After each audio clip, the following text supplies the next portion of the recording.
ನಮಸ್ಕಾರ ಸರ್, ನಮ್ಮ ಹೆಸರು ಅರ್ಜುನ್ ಅಂತ. ನಾವು ಕೋಲಾರ ಕಿಲಾರ್ಪೇಟೆಯಲ್ಲಿ ವಾಸ ಮಾಡ್ತಾ ಇರೋದು. ನಮ್ಮದು ಹಸುಗಳ ಕೊಟ್ಟಿಗೆ ಬಂದು ತಲಗೊಂದ ಗ್ರಾಮದಲ್ಲಿ ಇದೆ ಸರ್. ನಾವಿದು ನಮ್ಮ ತಾತನ ಕಾಲದಲ್ಲಿಂದ ನಾವು ಈ ಕೆಲಸವನ್ನು ಮಾಡ್ಕೊಂಡು ಬಂದಿದ್ದೀರಿ. ನಮ್ಮ ತಾತ ಪೈಲ್ವಾನ್ ನಾರಾಯಣಪ್ಪ ಅವರು ಮತ್ತು ನಮ್ಮ ತಂದೆಯವರು ಅದೇ ಕೆಲಸವನ್ನು ಮಾಡ್ಕೊಂಡು ಬಂದಿದ್ರು. ಅವ್ರ ಹೆಸರು ಇಟ್ಕೊಂಡೆ ನಾವು ಈ ಫಾರಮನ್ನು ನಡೆಸ್ಕೊಂಡು ಬರ್ತಾ ಇದ್ದೀವಿ sir. KN Venkatesh dairy farm ಅಂತ. ನಾವು ಇಲ್ಲಿಂದ ಸುಮಾರು ಜಾಗಕ್ಕೆ ಹಸುಗಳೆಲ್ಲ ಕೊಟ್ಟಿದ್ದೀರಿ ಸರ್. ತಮಿಳುನಾಡು, ಆಂಧ್ರ ಪ್ರದೇಶ, ತೆಲಂಗಾಣ, ಮಹಾರಾಷ್ಟ್ರ ಎಲ್ಲ ಕಡೆನೂ ಹಸುಗಳು ಕೊಟ್ಟಿದ್ದೀರಿ.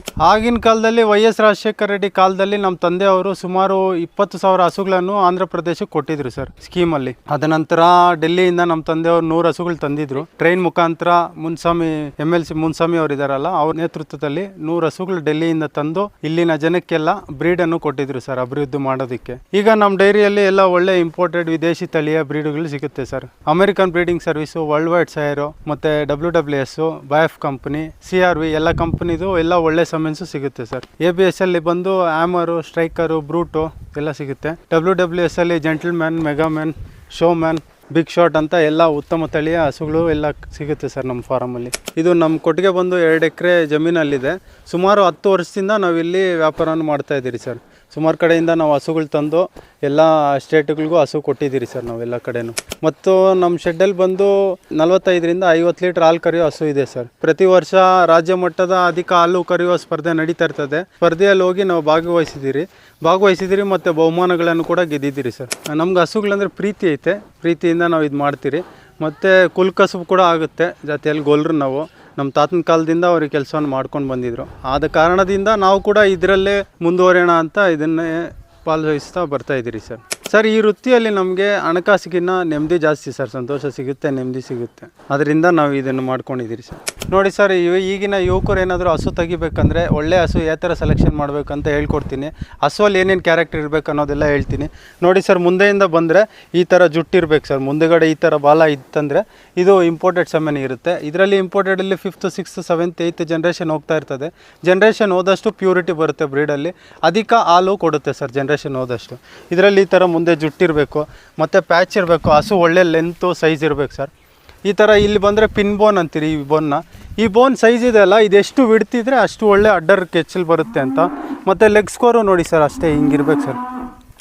ಥೋಡ ಸಾಮನೆ ಹಾಂ ಬಸ್ ಕಡ ಮತ್ತು ಲೆಗ್ ಸ್ಕೋರ್ ಇದೆ ಅಲ್ಲ, ಈ ಥರ ಸ್ಟ್ರೈಟ್ ಲೆಗ್ ಇರ್ಬೇಕು ಸರ್. ವಾಕಿಂಗ್ ಮಾಡೋವಾಗೂ ಅಷ್ಟೇ ಹೂಫ್ಸ್ ಎಲ್ಲ ಕ್ಲೀನಾಗಿರಬೇಕು. ಮತ್ತು ಈ ತೊಟ್ಟಲ್ಲಿ ಪ್ಯಾಚಿಂಗ್ ಬರಬೇಕು ಸರ್. ತೊಟ್ಟ ಮೇಲೆ ಬ್ಲ್ಯಾಕ್ ಕಲರ್ ಪ್ಯಾಚ್ ಬಂದಿರಬೇಕು.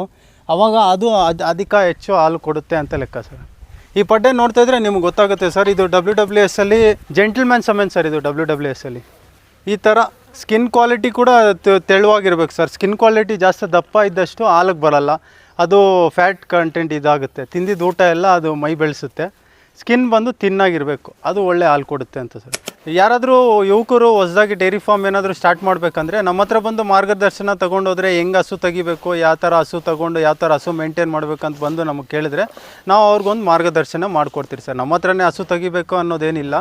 ಒಳ್ಳೆ ಹಸು ಯಾವ ಥರ ತೆಗಿಬೇಕು, ಹಸುಗಳನ್ನ ಹೆಂಗೆ ಮೇಂಟೈನ್ ಮಾಡಬೇಕು, ಎಷ್ಟು ಹಸುಗಳು ತಗೋಬೇಕು, ಹೆಂಗೆ ಏನು ಅನ್ನೋದೆಲ್ಲ ಹೇಳ್ತೀರಿ ಸರ್ ನಾವು ರೈತರಿಗೆ. ನಾವು ರೈತರಿಗೆ ಹೊಸದಾಗಿ ಹಸುಗಳು ಕಟ್ಟೋರಿಗೆ, ಶೆಡ್ ಮಾಡೋರಿಗೆ ಏನು ಹೇಳ್ತೀರಿ ಅಂದರೆ, ಹಳೆ ಕಾಲದ ಸಿಸ್ಟಮ್ ಥರ ಹಸುಗೆ ಹಗ್ಗ ಹಾಕಿ ಕಟ್ಟಾಕಿ ಫೀಡಿಂಗ್ ಮಾಡೋದು, ಕಟ್ಟಾಕಿ ನೀರು ಕುಡಿಸೋದು, ಅದನ್ನು ಆ ಥರ ಮಾಡೋದಕ್ಕಿಂತ ಲೂಸ್ ಹೌಸು, ಪೆಲೆಟ್ ಫಾರ್ಮ್ ಅಂತೀರಿ, ಲೂಸ್ ಹೌಸ್ ಶೆಡ್ ಮಾಡಿಕೊಂಡು ಅದಕ್ಕೆ ಫ್ರೀಯಾಗಿ ಹಸುಗಳನ್ನ ಈ ಥರ ಫ್ರೀಯಾಗಿ ಓಡಾಡೋದಕ್ಕೆ ಬಿಟ್ಬಿಟ್ರೆ ಅದು ಒಂದು ಕಡೆ ಫೀಡಿಂಗ್ ಎಲ್ಲ ನಾವು ಮಾಡಿದ್ರೆ, ಒಂದು ಕಡೆ ಫೀಡಿಂಗ್ ಅದಕ್ಕೆ ಹೊಟ್ಟೆ ಹಸಿದಾಗ ತಿನ್ನಬೇಕು ಅಂತ ಮನಸ್ಸು ಬಂದಾಗ ಅದು ಬಂದು ಊಟ ಮಾಡುತ್ತೆ. ಆಮೇಲೆ ನೀರು ಸಪ್ಲೈ ಒಂದು ಕಡೆ ಇಟ್ಟಿರ್ತೀರಿ, ಫ್ರೆಶ್ ವಾಟ್ರು. ಅದಕ್ಕೆ ನೀರು ಯಾವಾಗ ಕುಡಿಬೇಕು ಅನಿಸುತ್ತೋ ಅವಾಗ ಬಂದು ನೀರು ಕುಡಿತದೆ. ಫೀಡಿಂಗ್ ಯಾವಾಗ ತಿನ್ಬೇಕು ಅನಿಸುತ್ತೋ ಅವಾಗ ತಿನ್ನುತ್ತೆ. ಸ್ವತಂತ್ರವಾಗಿ ಓಡಾಡ್ಕೊಂಡಿದ್ರೆ ಇನ್ನೊಂದು 2 ಲೀಟ್ರ್ 3 ಲೀಟ್ರ್ ಹಾಲು ಅಧಿಕವಾಗಿ ಕೊಡುತ್ತೆ ಸರ್. ಅದು ಒಂದು ಪಾಯಿಂಟ್ ಸರ್ ಹಸುಗಳದ್ದು. ಜಾಸ್ತಿ ಜಾಗ ಏನೂ ಬೇಕಾಗಿರಲ್ಲ. ಒಂದು ಕುಂಟೆ ಏನಾದರೂ, ಒಂದು ಕುಂಟೆ ಜಾಗ ಏನಾದರೂ ಇತ್ತಂದರೆ ಒಂದು 10ರಿಂದ 15 ಹಸು ಫ್ರೀಯಾಗಿ ಸ್ವತಂತ್ರವಾಗಿ ಓಡಾಡೋಕ್ಕೆ ಬಿಡ್ಬೋದು ಸರ್. ಅದು ಜನರಿಗೆ ಮೇಂಟೈನ್ ಮಾಡೋವ್ರಿಗೂ ಕೆಲಸ ಕಮ್ಮಿ ಇರುತ್ತೆ. ಸಗಣಿ ಎತ್ತಬೇಕು, ಹಸುನ ಕಟ್ಟಾಕಬೇಕು, ತೊಳಿಬೇಕು ಅನ್ನೋದು ರಿಸ್ಕ್ ಕೂಡ ಕಮ್ಮಿ ಇರುತ್ತೆ. ಆರೋಗ್ಯವಾಗಿರುತ್ತೆ ಸರ್ ಸ್ವತಂತ್ರವಾಗಿ ಅನ್ನೋದಕ್ಕಿಂತ ಒಳ್ಳೆಯದಾಗಿ ಬೆಳೀತದೆ ಸರ್. ಹಸುಗಳಿಗೆ ಇವಾಗೆಲ್ಲ ಫೀಡೆಲ್ಲ ಬಂದಿದೆ.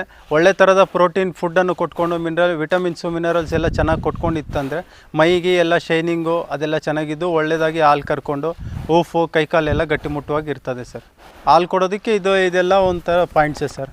ಸ್ವತಂತ್ರವಾಗಿ ಬಿಡಬೇಕು, ಒಳ್ಳೆ ಪ್ರೋಟೀನ್ ಫುಡ್ ಕೊಡಬೇಕು, ಟೈಮ್ ಟು ಟೈಮ್ ನೀರು ಕೊಡಬೇಕು, medicine monthly once calcium, vitamins, minerals ಇದು ಇದು ಅದು ಹಾಲು ಕರಿತೀರಲ್ಲ ಸರ್, ನಾವು ಹಾಲು ಕರಿಯೋ ಹಸುವಲ್ಲೂ ಹಾಲಲ್ಲಿ ನಾವು ಕ್ಯಾಲ್ಶಿಯಂ ಡೈಲಿ ತೆಗಿತಾ ಇರ್ತೀವಿ. ಬೆಳಿಗ್ಗೆ ಸಾಯಂಕಾಲ ಕ್ಯಾಲ್ಶಿಯಂ ಅನ್ನೋದು ನಾವು ಹಸುವಿಂದ ಆಚೆ ಬರುತ್ತೆ.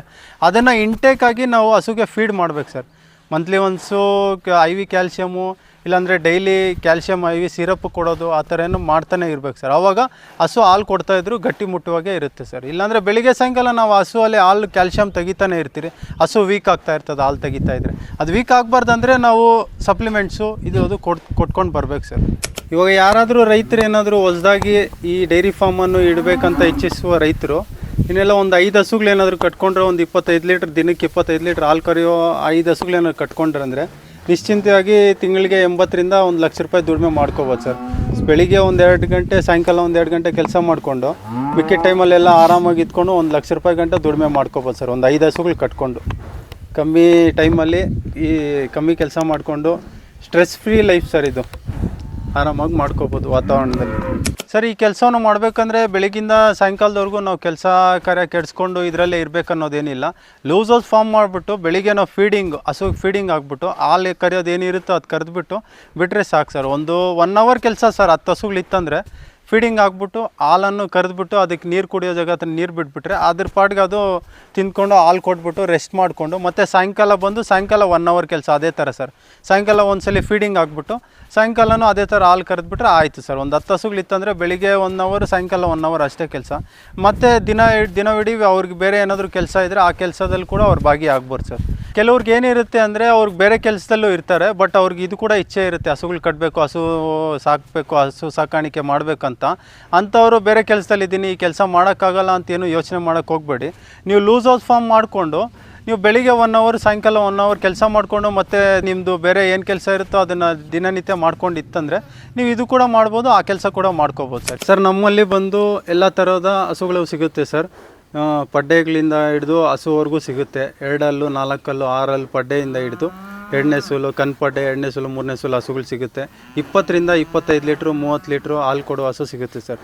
ಹೊತ್ತಿಗೆ 20 ಲೀಟ್ರ್ ಹಾಲು ಕೊಡೋ ಹಸೋದ್ರಿಂದ ಒಂದು ದಿನಕ್ಕೆ 20 ಲೀಟ್ರ್ ಹಾಲು ಕೊಡೋ ಹಸುನೂ ಸಿಗುತ್ತೆ ಸರ್. ಖರೀದಿಸಲು ಇಚ್ಛಿಸುವ ರೈತರು ನಿಶ್ಚಿಂತೆಯಿಂದ ಬಂದು ಖರೀದಿ ಮಾಡ್ಬೋದು ಸರ್. ಸಂತೆಯಲ್ಲಿ ತಗೊಳಕ್ಕೂ ನಿಮ್ಮ ಹತ್ರ ತಗೊಳಕ್ಕೂ ಏನು ಡಿಫ್ರೆನ್ಸ್, ಮತ್ತು ಅವರಿಗೆ ರೈತರಿಗೆ ಏನು ಉಪಯೋಗ ಆಗುತ್ತೆ ಸರ್? ಸಂತೆಯಲ್ಲಿ ಅಂದರೆ ಸಂತೆಯಲ್ಲಿ ಹಸು ತಗೊಂಡು ಹೋದ್ಮೇಲೆ, ಖರೀದಿ ಮಾಡಿರೋರು ಹಗ್ಗ ಇಟ್ಕೊಂಡು ಹೋದ್ಮೇಲೆ ಹಸುವಲ್ಲಿ ಏನೇ ಫಾಲ್ಟ್ ಇರಲಿ ಅದಕ್ಕೂ ಅವ್ರು ಹಸು ತೊಗೊಂಡಿರೋರ್ಗೂ ಹಸು ಕೊಟ್ಟವ್ರಿಗೂ ಸಂಬಂಧ ಇರಲ್ಲ.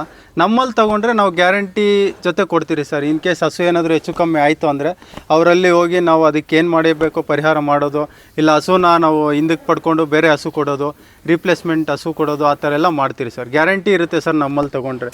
ಸರ್ ನಾವು ಪಂಜಾಬು, ಹರಿಯಾಣ, ಡೆಲ್ಲಿ ಎಲ್ಲ ಕಡೆಯಿಂದ ಹಸುಗಳನ್ನು ತರ್ತೀರಿ. ಮತ್ತು ಇಲ್ಲಿ ಕೂಡ ಬ್ರೀಡಿಂಗ್ ಮಾಡ್ತೀರಿ ಸರ್. ಒಳ್ಳೆ ಇಂಪೋರ್ಟೆಡ್ ಸಮೆನ್ಸ್ ಎಲ್ಲ ಹಸುಗಳಿಗೆ ಹಾಕ್ಸಿ ಆ ಬ್ರೀಡಿಂಗ್ ಕರುಗಳನ್ನು ಉತ್ಪತ್ತಿ ಮಾಡಿಸಿ ಈ ರಾಜ್ಯ ಮಟ್ಟದ ಅಧಿಕ ಹಾಲು ಕರೆಯುವ ಸ್ಪರ್ಧೆಯಲ್ಲಿ ಭಾಗವಹಿಸುವ ರೈತರಿಗೆಲ್ಲ ನಾವು ಹಸು ಕೊಟ್ಟಿದ್ದೀರಿ ಸರ್. ಬೆಂಗಳೂರಲ್ಲಿ ಸುಮಾರು ಜನಕ್ಕೆ ನಾವು ಹಸು ಕೊಟ್ಟಿದ್ದೀರಿ. ನಮ್ಮ ಹತ್ರದಿಂದ ಹಸು ತಗೊಂಡೋಗಿ ಸ್ಪರ್ಧೆಯಲ್ಲಿ ಭಾಗವಹಿಸಿ ಅವ್ರ ಬಹುಮಾನಗಳನ್ನು ಕೂಡ ಗೆದ್ದಿದ್ದಾರೆ ಸರ್. ಬೆಲೆ ವಿಚಾರಕ್ಕೆ ಬಂದರೆ ಸರ್, ಹಸು ಮೇಲೆ ಡಿಪೆಂಡ್ ಆಗುತ್ತೆ ಸರ್. ಬೆಲೆ 90,000 ಮೇಲೆಯಿಂದ ಇದೆ ಸರ್. 90,000 ಇದೆ, 1 ಲಕ್ಷ ರೂಪಾಯಿದಿದೆ, 1,10,000, 1,20,000, 1.5 ಲಕ್ಷ, 2 ಲಕ್ಷವರೆಗೂ ಹಸು ಐತೆ. ಹಸು ಮೇಲೆ ಡಿಪೆಂಡ್ ಆಗುತ್ತೆ ಸರ್. ಯಾವ ಥರ ಹಸು ನೀವು ಸೆಲೆಕ್ಟ್ ಮಾಡ್ತೀರೋ ಆ ಥರ ಬೆಲೆ ಇರುತ್ತೆ ಸರ್. ಮತ್ತು ಗ್ಯಾರಂಟಿ ಕೊಡ್ತೀರಿ ಸರ್. ನಾವು ಹಸು ಇಷ್ಟು ಲೀಟ್ರ್ ಹಾಲು ಕರಿತದೆ ಅಂತೇಳಿ ನಿಮಗೆ ಕೊಟ್ಟಿದ ನಂತರ ಅದು ಅಷ್ಟು ಲೀಟ್ರ್ ಹಾಲು ಕರಿತದೆ ಸರ್. ಇನ್ ಕೇಸ್ ಕರೀಲಿಲ್ಲ ಅಂದರೆ ನಾವು ಅದನ್ನು ರಿಪ್ಲೇಸ್ಮೆಂಟ್ ಮಾಡಿಕೊಡ್ತೀರಿ ಸರ್. ಏನು ಕಾರಣದಿಂದ ಕರೆದಿಲ್ಲ ಅನ್ನೋದು ಅದನ್ನು ನೋಡ್ತೀರಿ ಸರ್.